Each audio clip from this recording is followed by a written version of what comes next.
10 տարում ավելի քան 3000 կյանք։ Գրեթե ամեն օր մեկ մարդ դուրս է գալիս տնից ու չի վերադառնում։ Սա պետական համակարգի ձախողում է, երբ արագությունը չի վերահսկվում, պետությունը բացակա է, երբ հարբած վարորդը չի պատժվում, օրենքն է բացակա, երբ վտանգավոր ճանապարհահատվածները չեն վերափոխվում տարիներով, կառավարման պատասխանատվությունն է բացակա,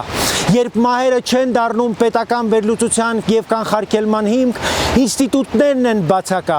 մարդու կյանքը վիճակագրություն չէ, մարդու կյանքը պետության գլխավոր արժեքն է։ Մենք պահանջում ենք արագության իրական վերահսկում, ոչ թե ցուցադրական ակցիաներ, անսթափ վարորդի անխուսափելի պատիժ, ոչ թե ընտրովի մոտեցում, վտանգավոր հատվածների անհապաղ վերափոխում եւ յուրաքանչյուր դեպքի վերաբերյալ համարժեք քննություն, որ նույնն այլևս չկրկնվի։ Անվտանգությունը չի կարող թողնվել վարորդի բարեխղճությանը, այն պետք է երաշխավորված լինի օրենքով, վերահսկողությամբ եւ խելացի ենթակառուցվածքներով։ Միացիր, որ կյանքը դառնա պետական առաջնահերթություն։ Միացիր, միասին փրկենք կյանքեր։